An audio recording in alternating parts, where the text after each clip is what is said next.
Alors, ça nous permet de passer à la seconde partie de l'entretien concernant la politique vis-à-vis de l'Iran. Pour faire court, disons, les États-Unis essayent un petit peu de pousser au conflit vis-à-vis de l'Ukraine, ils ont aujourd'hui une politique bien plus prudente vis-à-vis de l'Iran et du nucléaire iranien. On sait que le Premier ministre israélien Benjamin Netanyahou a comme projet de venir s'exprimer au Congrès américain. Ouais. Pour justement encourager les États-Unis à le suivre dans cette politique contre l'Iran. Cette venue fait polémique, que ce soit en Israël ou même aux États-Unis. Est-ce que vous pourriez revenir sur cet événement, expliquer en quoi cela est révélateur Oui, bien sûr. Mais je pense que d'abord, il y a depuis des années, au moins depuis 2004, où là j'admets avoir changé d'avis, suite à une discussion avec un ami juif américain très antisioniste, que je peux citer, même Jeff Langford, qui m'a expliqué comment fonctionnait le lobby.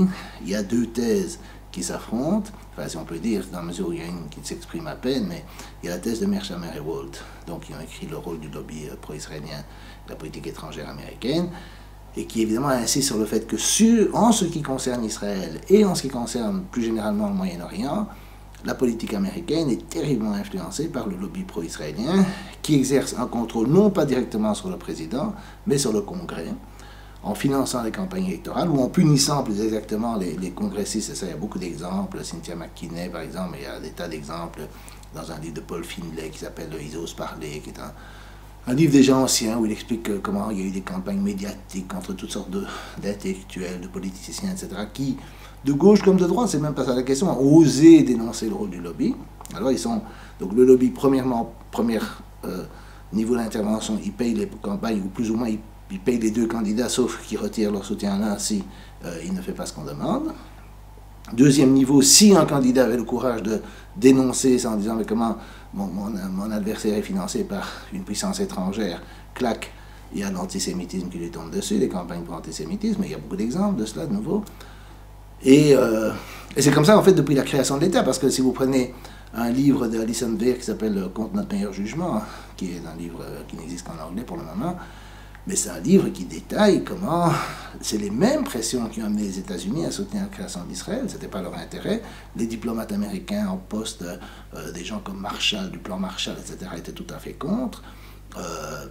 Comment dirais-je, Kemit Roosevelt, qui était le type qui a, comment dirais-je, organisé le renversement de Mossadegh, était contre. Enfin, il y a plein d'impérialistes, de vrais impérialistes américains, on ne peut pas dire que c'était des types de gauche, des communistes, etc., qui étaient tout à fait contre, parce qu'ils disaient que c'était contre l'intérêt américain, ils avaient raison. Comme a dit un Américain cynique, moi j'aime bien le citer, il dit toujours, c'est vrai qu'Israël est notre seul allié au Moyen-Orient, mais avant la création d'Israël, on n'a pas d'ennemis au Moyen-Orient. Je veux dire, le prix qu'ils payent, c'est évidemment qu'ils ont créé des tonnes d'ennemis, de gens qui leur en veulent parce que leur population leur en veut, ils leur en veulent parce qu'ils sont sympathisants des Palestiniens, et alors ils détestent Israël et détestent les États-Unis parce qu'ils soutiennent Israël. Donc le coût est très élevé. Et donc ça c'est une thèse. Et donc une thèse c'est celle de Mearsheimer et Walt, l'autre thèse c'est non, c'est l'impérialisme américain, c'est géostratégique, c'est Israël qui est au service des États-Unis, qui est manipulé par les États-Unis, etc., etc. Et je pense que la visite de Netanyahou, à mon avis, devrait mettre une fin à ce débat pour toute personne rationnelle.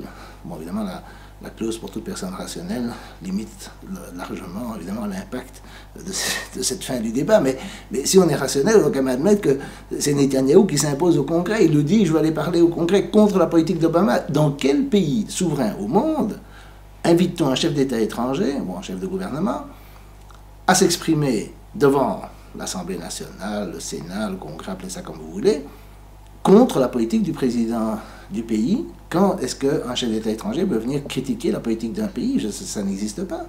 D'abord, c'est rare qu'il puisse venir s'exprimer. J'imagine pas Poutine venir devant le Parlement français critiquer la politique française en Syrie ou en Ukraine. Tout ça est impensable. Et donc, pourquoi est-ce qu'un petit pays comme Israël, qui n'est pas une superpuissance, qui n'a pas un poids, bon, ils ont un poids économique si on veut pour leur taille, mais ils n'ont pas un poids, c'est pas la Chine, c'est pas bon, ça n'a pas d'intérêt pour les États-Unis que d'autres pays peuvent avoir. Comment se fait-il qu'ils ont cette force? Et c'est très clair. Aux États-Unis, maintenant, c'est ça, et c'est ça, ce qui est un tournant peut-être, c'est que le rôle du lobby est caché, mais c'est pas les protocoles, c'est pas des juifs qui se réunissent dans une cave pour tout contrôler. Non, c'est pas du tout caché, dans le sens que, évidemment, tous les trucs de Mearsheimer et Wall, c'est des sources publiques, etc. Il n'y a rien, il n'y a pas de complot, etc. Mais c'est pas non plus au journal de 20 heures tous les jours. Ils ne veulent pas que ce soit mis en avant pour le public, le grand public. Ben, l'intellectuel qui fait des recherches, il peut montrer le rôle du lobby de toutes sortes de façons, sans faire des conspirations, des complots, etc. Mais maintenant, ça devient au journal de 20 heures tous les jours. Alors ça, ils ne sont pas contents. Et ils reprochent à Netanyahou, beaucoup d'Israéliens reprochent à Netanyahou. Mais moi, de mon point de vue, moi qui défends la thèse du lobby, qui ne dit pas que les Juifs contrôlent le monde, je parle du lobby pro-israélien aux États-Unis, on va venir à la France plus tard, mais aux États-Unis aujourd'hui. D'accord ? On ne parle pas de l'histoire, on ne parle pas de la Révolution française. Bon, parlons de ça. Déjà ça, c'était impossible d'en parler. Plusieurs fois, j'ai été sanctionné pour ça. Pas gravement, parce qu'on ne peut pas me faire grand-chose, mais il y a eu des conférences annulées, des trucs comme ça. Bon, à cause de ça. Ça et la liberté d'expression. Et donc, le problème, c'est que, et y compris des gens qui se disent pro-palestiniens, qui m'attaquent vicieusement pour ça, qui ne me répondent pas, mais qui me déforment mes propos, etc., qui se disent pro-palestiniens. Des antisionistes, comme dit... Des antisionistes, comme dit Atzman, oui, c'est ça. Et donc, ils sont, si tu veux, oui, mais on fait l'expérience de ce truc, de cette notion d'Atzman, quand on se heurte à ça. C'est-à-dire qu'on ne dit rien sur les Juifs, on ne dit rien sur le peuple juif, la culture juive, la religion juive, on parle du lobby aujourd'hui, et immédiatement d'être traité antisémite, avant qu'il y ait un débat. Or, maintenant, je ne vois pas comment ils peuvent nier ça. Je veux dire, quels sont les intérêts américains? Les Américains veulent faire la paix avec l'Iran, c'est évident. Le gouvernement américain veut. Et c'est probablement que les capitalistes américains veulent aussi ça, les compagnies pétrolières américaines veulent aussi ça. Donc, l'intérêt national au sens, si on veut, capitaliste ou impérialiste du terme, mais n'empêche, l'intérêt national, c'est de faire la paix avec l'Iran. Et ils sont empêchés par des gens qui commencent à hurler parce que, soi-disant, l'Iran pourrait peut-être un jour avoir l'arme nucléaire, qui serait là depuis longtemps, et donc simplement être en contrepoids à l'arme nucléaire israélienne, parce que c'est tout ce que ce serait, ils ne vont pas l'utiliser en premier. Alors ils viennent hurler contre cela, contre Netanyahou. Enfin, plutôt Netanyahou vient hurler contre Obama. Comment on peut interpréter ça en termes d'intérêt américain? Je ne comprends pas. Et donc, je pense que ce débat, pour moi, il est terminé, et c'est la thèse de Mearsheimer Wood qui l'a emporté. Je veux dire, ça me paraît très clair, et ça c'est assez significatif, parce que dans tout le débat dans le milieu pro-palestinien, c'était ça la grande question aussi aux États-Unis. Si vous voulez soutenir la Palestine, c'est pas en vendant de l'huile d'olive, en faisant des séances de cinéma sur les atrocités, etc. C'est en vous attaquant au lobby. Parce que, tu vois, la dernière manifestation pour Gaza cet été, enfin l'été passé, bon, il y avait un type que je connais qui tenait un discours critiquant le gouvernement belge, complice, patati patata. Et quand il est descendu de la tribune, je lui ai dit, mais tu sais, notre Premier ministre, il est d'accord avec toi peut-être, tu n'en sais rien. Parce que c'est la même chose que les hommes politiques disent, pas ce qu'ils pensent. S'il est d'accord avec toi qu'il le dit, qu'est-ce qui lui arrive? Toi, tu peux le dire parce que tu n'es rien, tu es un militant d'extrême gauche, on s'en fout. Mais lui, il était Premier ministre. S'il dit le tiers du quart de ça, mais tout le monde lui tombe sur la tête, il a tous les médias sur le dos, il a des campagnes, bon, et donc il ne le dira pas. Donc tu ne sais pas ce qu'il pense. Peut-être qu'il est d'accord avec toi, probablement il y en a beaucoup dans les hommes politiques qui sont d'accord avec ça. Donc ce que je dis, c'est que si on veut réellement aider les Palestiniens, c'est l'expression que j'ai utilisée, c'est libérer la parole non juive, mais sur la Palestine, pas surtout, pas l'antisémitisme, mais permettre aux gens de dire ce qu'ils pensent de la situation politique en Palestine et au Moyen-Orient en général. Et s'ils disent ça, s'ils pouvaient le dire, beaucoup de choses changeraient. Évidemment, ça n'amènerait pas la paix au Moyen-Orient, parce que ça, même Dieu n'en est pas capable, mais seulement ça nous permettrait au moins de nous situer différemment par rapport au conflit et de ne pas paraître tout le temps comme étant partisans d'un seul côté. Ça permettrait de changer le discours des médias ou de moins l'influencer, etc. Et ça serait déjà un pas qu'on ne fait pas, et qu'on ne fait pas parce qu'on refuse de s'attaquer à l'ennemi réel qui est ici, et qui sont les groupes de pression, d'intimidation, etc. D'ailleurs, je viens de voir dans le Yediot Ahronot, apparemment un nouveau groupe parlementaire à l'Assemblée nationale, d'une dizaine de députés, proche des colons, va être bientôt créé. Donc il y a déjà le groupe d'amitié France-Israël qui existe, mais certainement que la pression, même en France, va s'accentuer sur... oui, mais d'une certaine façon, tu vois, plus ils sont extrémistes, plus il va devenir évident aux yeux de la population française que ce n'est pas l'intérêt de la France, et alors Le problème, évidemment, c'est qui est-ce qui va oser dire quelque chose un jour. Mais c'était comme ça dans tous les conflits. C'était comme ça quand l'Église catholique dominait, c'était comme ça quand les Noirs étaient à l'arrière du bus aux États-Unis. Il a fallu que quelqu'un se mette à l'avant du bus. Je veux dire, il faut qu'à un moment donné, quelqu'un sorte du cadre, fasse sauter le cadre et qu'on prenne conscience qu'il y a quelque chose qui ne va pas. D'accord? Moi, je n'arrête pas de dire qu'il y a quelque chose qui ne va pas. Après, le problème, c'est que beaucoup de gens qui se disent pro-palestiniens me tombent dessus. C'est ça ce qui est énervant. Ils ne veulent même pas, qui disent que je me trompe et qui veulent discuter, je veux bien, mais c'est évident qu'ils n'ont pas d'argument. Alors, un truc qui m'a fait rire, c'est qu'il y a un Israélien qui a écrit dans Haaretz, il a dit plusieurs choses amusantes. Il a dit d'abord que Dieu nous protège des Juifs américains. Il a dit que les riches Juifs américains étaient en train de réécrire les protocoles des sages de Sion. Il a dit ça. Alors, tu te dis, mais à un moment, wait a minute là, hein, qu'est-ce qui se passe? Si on écrit ça dans Haaretz, et nous, qu'est-ce qu'on doit dire? On doit regarder, regarder le match, regarder passer les trains, s'occuper des mariages pour tous, on ne peut rien dire, non? Je veux dire, il dit ça dans Haaretz, et nous, si on dit le tiers du quart de ça, c'est antisémite. Il ne faut pas se foutre du monde. La vérité est universelle, comme me disait mon ami Blankfort. Ce n'est antisémite que si la vérité est antisémite, je veux dire, cette histoire du lobby. Donc, et eux-mêmes se plaignent de ça, et eux-mêmes disent aux Juifs américains, foutez-nous la paix, on va se débrouiller sans votre aide, parce qu'en fait, vous faites pire que tout. Et vous êtes mauvais pour Israël, et mauvais pour les Juifs américains, parce qu'à terme, la population va se retourner contre vous. Donc ça, c'est dans Haaretz. Et si Jean Bricmont dit ça, alors là, non, Jean Bricmont, non, ça va pas, antisémite, on se moque de qui? Je veux dire, c'est ça ce qui est surréaliste, tu vois.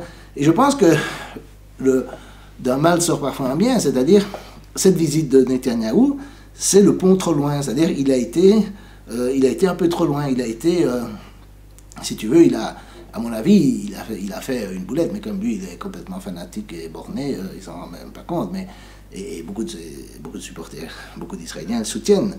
Donc, c'est comment dirais-je, mais c'est un moment où une grande partie des Juifs américains disent « Ouais, ça suffit, hein, ça suffit », et parce qu'ils se rendent compte que la population américaine se rend compte de ça. Alors c'est aussi intéressant de voir les sondages. Quelle est la partie de la population qui est la plus hostile à la visite de Netanyahou? Les Noirs. C'est évident, parce qu'eux, ils disent « Bon, on se fout d'Obama, Obama c'est notre président, etc. » Bon. Les Hispaniques et les femmes. C'est les trois. En fait, c'est les gens comme moi qui sont les mauvais, là, c'est les blancs, des hommes blancs. Parce que eux, ils sont républicains, eux, ils sont les plus pour. Mais, donc, les Noirs, les Américains et les femmes. Et quel est l'électorat des démocrates? Les Noirs, les Islamiques et les femmes. Relativement, évidemment, pas tout le monde, mais en termes relatifs. Donc, ces gens-là sont la base du Parti démocrate. Ils sont contre le fait qu'on humilie ceux qu'ils considèrent quand même comme leur président, Obama. Et donc, il y a un bordel pas possible chez les démocrates. Il y a des gens qui disent on va boycotter le truc. Alors, Joe Biden lui-même a prévu un... Qui ça? Joe Biden. Il a piscine. Oui, il a trouvé qu'il avait piscine. Il doit aller, je sais pas, au pôle Nord. Il a trouvé un voyage, oui. Ça, c'est déjà c'est comique. Alors, il y a une lettre qui a été écrite ouvertement à Mme Clinton en lui disant « J'espère que vous irez là, si vous ne trouvez pas de place, on vous en trouvera une, on vous conduira, on aura un chauffeur, etc. » parce qu'elle n'est pas membre du Congrès, si je ne me trompe. Donc, elle a été sommée d'assister. Et donc, maintenant, il y a des pressions, parce qu'il y a des gens qui disent « C'est comme ça, on n'y va pas, on va boycotter, parce que c'est une insulte à Obama. » Alors là, il y a quand même du rififi, parce que boycotter la visite de... si tu m'avais dit il y a 1 an, 6 mois, que des membres du Congrès américain les boycotter, ou penser boycotter, ils ne le feront peut-être pas, mais penser boycotter une visite de Netanyahou, j'aurais dit, mais ça c'est dans 50 ans, hein, ça ne va pas se produire tout de suite. Or, Netanyahou arrive à faire accélérer l'histoire, comme avec l'Ukraine. Plus ils font de la provocation, et plus les jusqu'au-boutistes s'enfoncent, plus ils font du tort à leur propre cause. Et moi, je trouve que cette visite de Netanyahou est une très bonne chose. C'est une très bonne chose pour les Palestiniens, c'est une très bonne chose pour tout le monde, parce que nous, on n'a rien à cirer de cette politique. Cette politique de soutien à Israël est insensée pour tout le monde, et même à terme, peut-être pour Israël, et en tout cas pour les Juifs ici. C'est pas bon. Tu sais, j'ai dit ça lors du Brussels Tribunal à un type qui était en fait, on va dire, un sioniste pacifiste, c'est-à-dire quelqu'un qui était pour l'État d'Israël, mais qui voulait la paix. Et je lui ai dit, les minorités ne sont jamais satisfaites, ne seront jamais en sécurité quand les majorités ne sont pas satisfaites. Et il a dit, oui, ça c'est juste. Et je pense que c'est juste. C'est-à-dire que si tu veux imposer à la majorité par toutes sortes d'entourloupes, de trucs détournés, de campagnes, etc., comme on dit en Belgique, ça ne peut pas continuer à rester duré, c'est-à-dire à un moment donné où ça devient connu, et quand ça devient connu, les gens disent quoi, on s'est foutu de notre gueule, c'est dégueulasse. Et il y a des réactions, hein. Et il y a des réactions aux États-Unis. Et évidemment, si on va sur les sites, et on regarde des trucs sur les sites web, sur Internet, sur Facebook, sur les réseaux sociaux, alors là, c'est pas piquer des verres, hein. Je veux dire, les gens deviennent vraiment antisémites. Et donc il est temps d'arrêter ce cinéma, quoi, pour tout le monde.